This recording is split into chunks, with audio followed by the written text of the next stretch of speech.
ഹർഷാനഗർ എന്നു പേരുള്ള ഗ്രാമമുണ്ടായിരുന്നു. അവിടെ എല്ലാവരും സന്തോഷത്തോടുകൂടി തങ്ങളുടെ ജീവിതം ജീവിച്ചുകൊണ്ടേയിരുന്നു. മഴക്കാല മാസം വരാനായി. ജമീന്ദാരുടെ മകൻ സുമിത് ഗ്രാമത്തിലെ ഒരു വലിയ മല കയറാനുള്ള ശ്രമത്തിലായിരുന്നു. പെട്ടെന്ന് അവൻ അവിടെ ഒരു ഗുഹ കണ്ടു. ഇതിന്റെ മുകളിൽ ഇത്രയും വലിയ ഗുഹയോ? അകത്ത് പോയി നോക്കാം.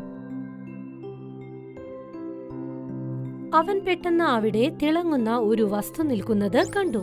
അത് കണ്ടിട്ട് അവൻ തന്നോടായി പറഞ്ഞു, ഇത് കണ്ടാൽ വില വരുന്ന കല്ല് പോലെ ഉണ്ടല്ലോ. ഇത് എടുത്തിട്ട് പോയിട്ട് അച്ഛനടുത്ത് കൊടുത്തു നോക്കാം. അദ്ദേഹം തീർച്ചയായിട്ടും സന്തോഷപ്പെടും. സുമിത് ആ വെട്ടിത്തിളങ്ങുന്ന കല്ലെടുത്ത് തന്റെ വീട്ടിലേക്ക് കൊണ്ടുപോയി. എന്നിട്ട് തന്റെ പിതാവിന് അത് കൊടുത്തു. അതേ ഗ്രാമത്തിൽ രമേശ് എന്നു പേരുള്ള ഒരു കർഷകൻ തന്റെ ഭാര്യ ഗീതയുടെ കൂടെ താമസിച്ചിരുന്നു. രമേശ് തന്റെ പാടത്ത് കഠിനാധ്വാനം ചെയ്തുകൊണ്ടിരുന്നു. അപ്പോഴാണ് മഴ പെയ്തത്. അങ്ങനെ രമേശ് തന്റെ വീട്ടിലേക്ക് മടങ്ങി വന്നു. ഇന്ന് സാധാരണത്തേതിലും വേഗം മഴ വന്നു. എന്താ പറ്റിയത്? എനിക്ക് ഒന്നും മനസ്സിലാവുന്നില്ല. പെട്ടെന്ന് തന്നെ ഇന്ന് മഴയും വന്നു. എനിക്ക് അതിശയായിട്ടുണ്ട്. ഈ ഗ്രാമത്തിൽ ഈ കാലാവസ്ഥ കാര്യങ്ങളൊക്കെ എല്ലാം മാറിക്കൊണ്ടിരിക്കുന്നുണ്ടല്ലോ. ശരി വിട്, നമുക്ക് ഈ കാലാവസ്ഥയൊന്നും മനസ്സിലാക്കാൻ പറ്റില്ലല്ലോ. അതെ, നിങ്ങൾ പറയുന്നത് സത്യാ. നിങ്ങൾ ഇരിക്കൂ, ഞാൻ പെട്ടെന്ന് തന്നെ നിങ്ങൾക്ക് വേണ്ടി ചൂടുള്ള പക്കവട ഉണ്ടാക്കാം. ഏറെ സമയമായിട്ടും മഴ നിന്നതേയില്ല. അത് നിൽക്കുന്നതിന്റെ യാതൊരു ലക്ഷണവും കാണിച്ചില്ല. ഇത് നോക്കൂ, ഈ മഴ നിൽക്കുന്നതിന്റെ യാതൊരു സൂചനയുമില്ല. ഈ മഴ കൊണ്ട് ഞാൻ ഉണ്ടാക്കിയ കൃഷി സാധനങ്ങളൊക്കെ നശിച്ചുപോയല്ലോ. ഈ മഴ എപ്പോ നിൽക്കുന്ന അറിയില്ലല്ലോ. അങ്ങനെ നോക്കി നോക്കി ഒരു ദിവസം, പിന്നെ 2 ദിവസം, പിന്നെ 3 ദിവസം വരെ ഗ്രാമത്തിൽ മഴ പെയ്തുകൊണ്ടേയിരുന്നു. ഇതിൽ പരിഭ്രാന്തനായ ഗ്രാമത്തലവൻ ഒരു പഞ്ചായത്ത് വിളിച്ചുകൂട്ടി. നിങ്ങൾക്ക് എല്ലാവർക്കും ഗ്രാമത്തിലെ ആൾക്കാർ അറിയാലോ, ഈ മഴ നിൽക്കുന്ന പോലെ എനിക്ക് തോന്നുന്നില്ല. ഇതിനു മുമ്പ് നമ്മുടെ ഗ്രാമത്തിൽ ഇതുപോലെ സംഭവിച്ചിട്ടുമില്ല. എനിക്ക് എന്താ തോന്നുന്നു വെച്ചാൽ ഈ ഗ്രാമത്തിൽ ആരോ എന്തോ ഒരു പാവം ചെയ്തിട്ടുണ്ട്. അതിനുള്ള ശിക്ഷയാണ് നമ്മുടെ ഗ്രാമത്തിലെ ജനങ്ങൾക്ക് കിട്ടുന്നത്. അതുകൊണ്ട് ഞാനൊരു തീരുമാനം എടുത്തിട്ടുണ്ട്. അതുകൊണ്ട് നമ്മളെല്ലാവരും ഗ്രാമത്തിലുള്ളവർ സാധുവിനടുത്ത് പോകണം. ഇല്ലെങ്കിൽ ഈ മഴയിൽ നമ്മളൊക്കെ മരിച്ചു പോകും. അതെ, നിങ്ങൾ പറഞ്ഞത് വളരെ ശരിയാണ്. നമ്മളെല്ലാവരും ചേർന്നിട്ട് ഈ മഴ നമ്മൾ നിർത്തിയേ പറ്റുള്ളൂ. ഇല്ലെങ്കിൽ നമ്മൾ എല്ലാവർക്കും പ്രശ്നം വന്നേക്കും. എല്ലാ ഗ്രാമവാസികളും കൂടി സന്യാസിയുടെ വീട്ടിലേക്ക് പോയി. എന്നിട്ട് അദ്ദേഹത്തോട് ചോദിച്ചു, എന്തുകൊണ്ടാണ് ഈ മഴ നിൽക്കാത്തതെന്ന്. ഈ മഴക്കാലം എപ്പോഴും ഒരു സമനിലയിലാണ് ഉണ്ടാവുക. കാരണം ഒരു അതിശയമായിട്ട് ജ്വലിക്കുന്ന കല്ല് എപ്പോഴും ആ മലയുടെ കുന്നിനുള്ളിലാണ് ഉണ്ടാവുക. അത് എപ്പോഴും ഗ്രാമത്തിന്റെ കാലാവസ്ഥ സമനിലയായിട്ട് വെച്ചുകൊണ്ടിരിക്കും. പക്ഷെ ഈ മഴ നിൽക്കുന്ന പോലെ ഞങ്ങൾക്ക് അറിയുന്നില്ലല്ലോ സാധു. ഇപ്പൊ ഞങ്ങൾ എന്താ ചെയ്യേണ്ടതെന്ന് നിങ്ങൾ തന്നെ പറഞ്ഞേക്കേ. ഈ മഴ നിൽക്കണമെങ്കിൽ ഞങ്ങൾ എന്താണ് ചെയ്യേണ്ടത്? വളരെ എളുപ്പമുള്ള കാര്യമാണ് മുതലാളി. ആ അതിശയമായ കല്ല് ആര് കട്ടിട്ടുണ്ടോ അവരെ നിങ്ങൾ കണ്ടുപിടിക്കൂ. അത് എടുത്തിട്ട് പോയിട്ട് നിങ്ങൾ വീണ്ടും ആ സ്ഥലത്തിൽ വെക്കൂ. അപ്പോഴീ മഴ വീണ്ടും തന്നെ നിൽക്കും. പക്ഷേ ആ കല്ല് ആരാണ് മോഷ്ടിച്ചതെന്ന് ഞങ്ങൾക്ക് എങ്ങനെ അറിയാം? ഇവിടെ നോക്കുമോനെ, അത് നിങ്ങൾ ഗ്രാമജനങ്ങൾ ചേർന്നിട്ടാണ് കണ്ടുപിടിക്കേണ്ടത്. ഇതിൽ എനിക്ക് ഒരു സഹായം നിങ്ങൾക്ക് ചെയ്യാൻ പറ്റില്ല. ഇങ്ങനെ കാര്യങ്ങളൊക്കെ സംസാരിച്ച എല്ലാ ഗ്രാമവാസികളും സന്യാസിയുടെ വീട്ടിൽ നിന്നും പുറത്തിറങ്ങി. ഗ്രാമത്തലവൻ വീണ്ടും ഒരു ദിവസം പഞ്ചായത്ത് വിളിച്ചു ചേർത്തു. ആരാണ് ആ അതിശയ കല്ല് വെച്ചിട്ടുണ്ടോ അത് വീണ്ടും തിരിച്ചു തന്നേക്കേ. ഇല്ലെങ്കിൽ എപ്പോഴും ഈ മഴ നിൽക്കാൻ പോകുന്നേ ഇല്ല. ഇതേപോലെ എപ്പോ നോക്കിയാലും പെയ്തുകൊണ്ടിരിക്കും.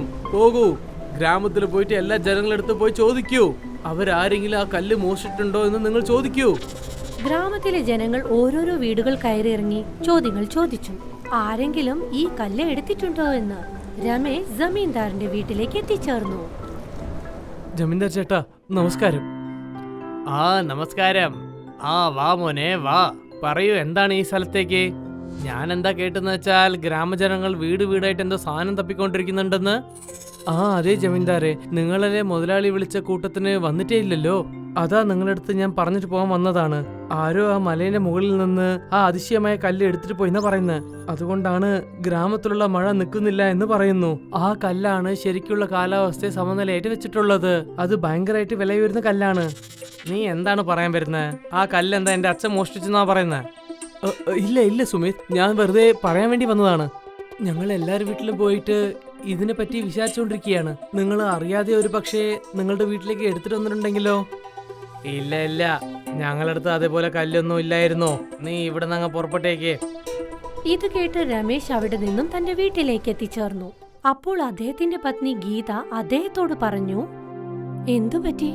എന്തെങ്കിലും അറിഞ്ഞോ? അതായത് ആരാണ് ആ കല്ലെടുത്തതെന്ന്? ഒന്നും മനസ്സിലായില്ല. പക്ഷെ എനിക്കെന്താ തോന്നുന്നു വെച്ചാൽ ആ കല്ല് ശരിക്കും ആ ജമീന്ദാരുടെ അടുത്തുണ്ടാവും തോന്നുന്നു. കാരണം ഞാൻ അതിനെപ്പറ്റി അവരുടെ അടുത്ത് ചോദിച്ചപ്പോൾ ജമീന്ദാറിന്റെ മകൻ സുമിത് വളരെ ദേഷ്യത്തിലായിരുന്നു. പക്ഷെ എന്റെ അടുത്ത് ഒരു ആധാരവും ഇല്ലല്ലോ, അതുകൊണ്ട് ഞാനൊന്നും പറയാനും പറ്റിയില്ല. പിറ്റേ ദിവസം ഗ്രാമത്തലവൻ വീണ്ടും ഒരു പഞ്ചായത്ത് വിളിച്ചു ചേർത്തു. എന്നിട്ട് എല്ലാവരോടുമായി പറഞ്ഞു, നിങ്ങൾ എല്ലാവർക്കും ഒരു കാര്യം അറിയാം, അതായത് നമ്മൾ ആർക്കും ഇന്നും ആ കല്ല് കിട്ടിയിട്ടില്ല. അതുകൊണ്ട് ഞാൻ തന്നെ ആ മലയ്ക്ക് പോയിട്ട് ആ കല്ല് തേടാമെന്ന് വിചാരിക്കുന്നു. ഒരു പക്ഷേ അത് അറിയാതെ അവിടെ തന്നെ വീണിട്ടുണ്ടാവുമോ? ശരി, പറയൂ, ആരൊക്കെയാണ് എന്റെ കൂടെ ആ കല്ലെടുക്കാൻ വരുന്നത്? ഞാൻ വരാം. പക്ഷേ ഈ പെരുമഴയത്ത് അവിടെ എന്തെങ്കിലുമൊക്കെ അപകടം ഉണ്ടാവില്ലേ? അതെ രമേശ്, നീ ഒരു കാര്യം മനസ്സിലാക്കിക്കോളൂ, അവിടെ കുറെ ആപത്തുകൾ ഉണ്ടാവും.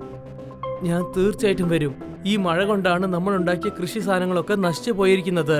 ഞാൻ എന്തെങ്കിലും ചെയ്തിട്ട് ഈ മഴ തീർച്ചയായിട്ടും നിർത്തി വെക്കണം, ഇല്ലെങ്കിൽ നമ്മുടെ ജീവിതം മനസ്സമാനത്തോടെ നമുക്ക് ജീവിക്കാൻ പറ്റില്ല. രമേശ് പർവ്വതങ്ങളുടെ സമീപത്ത് അന്വേഷിക്കാൻ തുടങ്ങി. അങ്ങനെ പർവ്വതത്തിന്റെ താഴ്വരയിൽ എത്തിയപ്പോൾ അവൻ അവിടെ ഒരു ഗുഹ കണ്ടു. അവൻ ആ ഗുഹയുടെ അകത്തേക്ക് പ്രവേശിച്ചു. അതിനുള്ളിൽ അവൻ പെട്ടെന്ന് ഒരു പ്രത്യേക പുസ്തകം കണ്ടു. ഇത് ശരിക്കും ഒരു മിന്നുന്ന പുസ്തകമാണല്ലോ. ഇത് അങ്ങനെ മിന്നിക്കൊണ്ടിരിക്കുന്നുണ്ടല്ലോ. പഠിച്ചു നോക്കാം. ആ പുസ്തകത്തിൽ ഇതാണ് എഴുതിയിരിക്കുന്നത്, അതായത് എപ്പോഴെങ്കിലും ആ തിളങ്ങുന്ന കല്ല് മോഷ്ടിക്കപ്പെട്ടാൽ ഇതേപോലുള്ള മറ്റൊരു കല്ല് സമീപത്തുള്ള സിംപുര എന്ന ഗ്രാമത്തിൽ നിന്നും ലഭിക്കുന്നതാണ്. അത് അവിടെ നിന്നും കൊണ്ടുവന്ന് ഇവിടെ അതിന്റെ സ്ഥാനത്ത് തന്നെ വെക്കണം. അങ്ങനെയാണെങ്കിൽ മഴ തൽക്ഷണം തന്നെ നിൽക്കും. രമേശ് ആ പുസ്തകവും എടുത്ത് തന്റെ ഗ്രാമത്തിലേക്ക് തിരിച്ചെത്തി. എന്നിട്ട് ഗ്രാമത്തലവനെയും ഗ്രാമവാസികളെയും കണ്ടു. അവിടെ ജമീന്ദാറും അദ്ദേഹത്തിന്റെ പുത്രൻ സുമിത്തും സന്നിഹിതരായിരുന്നു. ഈ പുസ്തകത്തിൽ എഴുതിയിരിക്കുന്ന പോലെ തന്നെ ചിംപൂര ഗ്രാമത്തിലുള്ള മലയിലേക്ക് പോകണം. പിന്നെ അവിടെയുള്ള കല്ലെടുത്തിട്ട് ഇങ്ങോട്ട് എടുത്തിട്ട് വരണം. അത് നമ്മുടെ ഗ്രാമത്തിന്റെ മലയിലേക്ക് വെക്കണം. ഒരുപക്ഷെ ഇതാണ് കാര്യം വെച്ചാൽ വേഗം തന്നെ നീ അങ്ങോട്ട് പോ. ആ കല്ല് വേഗം പോയി എടുത്തിട്ട് വന്നേക്ക്. ശരി മുതലാളി. രമേശ് സിംപുര ഗ്രാമത്തിൽ എത്തിച്ചേർന്നു. ജമീന്ദാറും സുമിത്തും തങ്ങളുടെ വീട്ടിലെത്തി ഇതിനെപ്പറ്റി സംസാരിച്ചു കൊണ്ടിരിക്കുകയായിരുന്നു. അച്ഛാ, അവൻ ആ ഗ്രാമത്തിൽ പോയിട്ട് കല്ലെടുക്കുന്ന മുമ്പ് തന്നെ ഞാൻ പോയിട്ട് ആ കല്ല് മോഷ്ടിച്ചു കൊണ്ടുവന്നേക്കാം. ഇല്ല മോനെ, അവൻ ആ കല്ല് ആ ഗ്രാമത്തിൽ നിന്ന് എടുത്ത് ഇങ്ങോട്ട് വന്നേക്കട്ടെ. അവൻ ആ കല്ലെടുത്ത് ഇങ്ങോട്ട് വന്നതിന് ശേഷം നമുക്ക് അവന്റെ വീട്ടിൽ പോയിട്ട് ആ കല്ലങ്ങ് മോഷ്ടിച്ചങ്ങ് എടുത്തേക്കാം. എനിക്ക് മനസ്സിലായച്ചാ, ആ പുസ്തകത്തിൽ ഇട്ടിരിക്കുന്ന പോലെ തന്നെ കഷ്ടപ്പെടാൻ പോകുന്നത് അവൻ, പിന്നെ ഫലം കിട്ടാൻ പോകുന്നത് നമുക്ക്. ആ രമേശും ആ മോലാളിയും കുറച്ച് ഓവറായിട്ട് ചെയ്യുന്നത്. അവന്മാര് വളരെ നല്ലവന്മാര് പോലെ കളിക്കുന്നത്. ഒരു പക്ഷേ ഇതേപോലെ തന്നെ ഇന്നും മഴ വന്നുകൊണ്ടിരുന്നാൽ പിന്നെ ഗ്രാമജനങ്ങൾക്ക് കഴിക്കാൻ പോലും ഭക്ഷണമേ ഉണ്ടാവില്ല. ആ സമയത്തിൽ നമ്മൾ പതുക്കി വെച്ചിരിക്കുന്ന അരിയൊക്കെ നമുക്ക് വിൽക്കാനും പറ്റും. പിന്നെ അവർക്ക് ആർക്കും ജോലിയില്ലാത്ത സമയത്ത് കുറഞ്ഞ ശമ്പളം കൊടുത്തിട്ട് നമുക്ക് ജോലിക്കും വെക്കാൻ പറ്റും. എങ്ങനെയുണ്ട്? പക്ഷേ രമേശാണ് നമ്മുടെ വഴിയിൽ ഭയങ്കര തടസ്സമായിട്ട് നിൽക്കുന്നത്. നിങ്ങളൊന്നും വിഷമിക്കണ്ട അച്ഛാ, ഞാൻ ഏതുപോലെയുള്ള കല്ല് മോഷ്ടിച്ചു കൊണ്ടുവന്നിട്ടുണ്ടോ ഞാൻ അതേപോലെ തന്നെ തിരിച്ചു കൊണ്ടുവന്നേക്കാം. രമേശ് സിംപുര ഗ്രാമത്തിലെ ഗുഹയിൽ നിന്നും ആ കല്ല് എടുത്തു. എന്നിട്ട് തിരിച്ച് തന്റെ ഗ്രാമത്തിലേക്ക് എത്തിച്ചേർന്നു. എന്നിട്ട് ഗ്രാമത്തലവനെയും മറ്റുള്ളവരെയും കണ്ടു. ഞാൻ ഈ കാലാവസ്ഥയിലുള്ള കല്ല് എടുത്തിട്ട് വന്നിട്ടുണ്ട്. ഇപ്പൊ വേഗം തന്നെ നമ്മൾ ഗ്രാമത്തിൽ പഴയുന്ന മഴ നമ്മൾ നിർത്തിയേക്കാം. നീ ചെയ്തത് വളരെ അത്ഭുതം തന്നെയാണ് രമേശ്. ഒരുപക്ഷെ നീ ഇല്ലെങ്കിൽ ഞങ്ങൾക്കൊക്കെ എന്ത് സംഭവിച്ചിട്ടുണ്ടെന്ന് അറിയാൻ പറ്റില്ല. ഇവിടെ എല്ലാവർക്കും ഭക്ഷണത്തിന് തന്നെ വല്ലാണ്ട് കഷ്ടമായിട്ടുണ്ടാവും. നിങ്ങൾ യഥാർത്ഥത്തിൽ ഈ ഗ്രാമത്തിന്റെ നായകനാണ്. വളരെ അത്ഭുതം തന്നെ രമേശ്. വളരെ നന്ദിയുണ്ട് മുതലാളി. ഞാൻ നാളെ തന്നെ പോയിട്ട് ഈ കല്ല് മലയിൽ അങ്ങ് വെച്ചേക്കാം. ഇന്ന് എനിക്ക് വല്ലാതെ ക്ഷീണമായിട്ടുണ്ട്. ശരി രമേശ്, നിനക്ക് എന്ത് ശരി തോന്നുന്നു നീ അത് ചെയ്തേക്ക്. രമേശ് ആ കല്ലുമെടുത്ത് തന്റെ വീട്ടിലേക്ക് പോയി. ജമീന്ദാറും തന്റെ മകൻ സുമിത്തും ആ കല്ല് മോഷ്ടിക്കുന്നതിനായി രമേശിന്റെ വീട്ടിലേക്ക് എത്തി. ഇത് കണ്ടില്ലേ ഗ്രാമത്തിന്റെ മുതലാളി. നാളെ ഞാൻ നോക്കട്ടെ നീ എങ്ങനെയാണ് ഗ്രാമജനങ്ങൾ മുമ്പിൽ നിൽക്കുന്നതെന്ന്. വേഗച്ചാ, വേഗം തന്നെ ആ കല്ലൊന്ന് മോഷ്ടിച്ചെടുക്ക്. അതിനുശേഷം നമുക്ക് ഇവിടെ നിന്ന് ഓടിയേക്കാം. ജമീന്ദാർ ആ കല്ല് മോഷ്ടിച്ചു. എന്നിട്ട് വീട്ടിൽ നിന്നും പുറത്തേക്ക് ഇറങ്ങാൻ തുടങ്ങുന്നു. അങ്ങനെ ജമീന്ദാറും സുമിത്തും വീട്ടിൽ നിന്ന് പുറത്തിറങ്ങുമ്പോൾ അവിടെ ഗ്രാമത്തിലെ ജനങ്ങളും ഗ്രാമത്തലവനും പുറത്ത് അവർക്കായി കാത്ത് നിൽപ്പുണ്ടായിരുന്നു.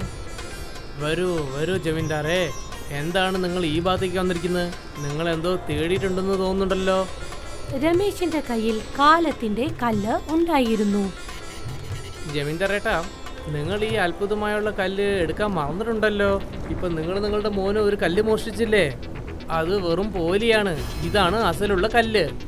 പിന്നെ ഞങ്ങൾക്ക് ഈ ഒരു കാര്യം കൂടി അറിയാം. ഇതിനു മുൻപ് നമ്മുടെ ഗ്രാമത്തിൽ നിന്ന് ആ കല്ല് മോഷ്ടിച്ചതും നിങ്ങൾ രണ്ടുപേരുമാണെന്ന്. എന്റെ ഭർത്താവ് പറഞ്ഞിരുന്നു അത് നിങ്ങളാണ് മോഷ്ടിച്ചതെന്ന്.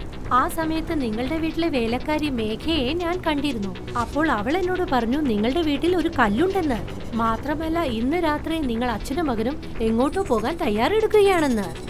എനിക്ക് വളരെ നന്നായിട്ട് അറിയാം നിങ്ങൾ ഈ കല്ല് മോഷ്ടിക്കാൻ തീർച്ചയായിട്ടും വരുമെന്ന്. അതുകൊണ്ടാണ് ഞാൻ ഗ്രാമത്തിലുള്ള മുതലാളിയെടുത്തും ഇവിടെയുള്ള ആൾക്കാരെടുത്ത് ഞാൻ പറഞ്ഞു വെച്ചിരിക്കുന്നത്. എന്നോട് ക്ഷമിക്കണം രമേശ്. ഞാൻ ചെയ്തത് വളരെ തെറ്റുള്ളതാണ്. ഞാനാണ് വന്നിട്ട് ഈ കല്ല് മോഷ്ടിക്കാൻ നോക്കിയത്. അത്യാഗ്രഹം കൊണ്ട് എന്റെ കണ്ണ് തന്നെ പൊട്ടനായി. അതുകൊണ്ടാണ് ഞാൻ ഗ്രാമത്തിലെ ജനങ്ങളെ ആലോചിക്കാത്തത്. ഗ്രാമവാസികൾ ജമീന്ദാറിനും സുമിത്തിനും മാപ്പ് നൽകി. രമേശ് ആണെങ്കിലോ ആ കല്ല് അതിന്റെ തഥാസ്ഥാനത്ത് വെച്ചു. അപ്പോൾ ഗ്രാമത്തിലെ ആ മഴ സ്വയം തന്നെ നിന്നു. അങ്ങനെ പതുക്കെ ഗ്രാമത്തിലെ എല്ലാ കാർഷിക വിളകളും നന്നായി.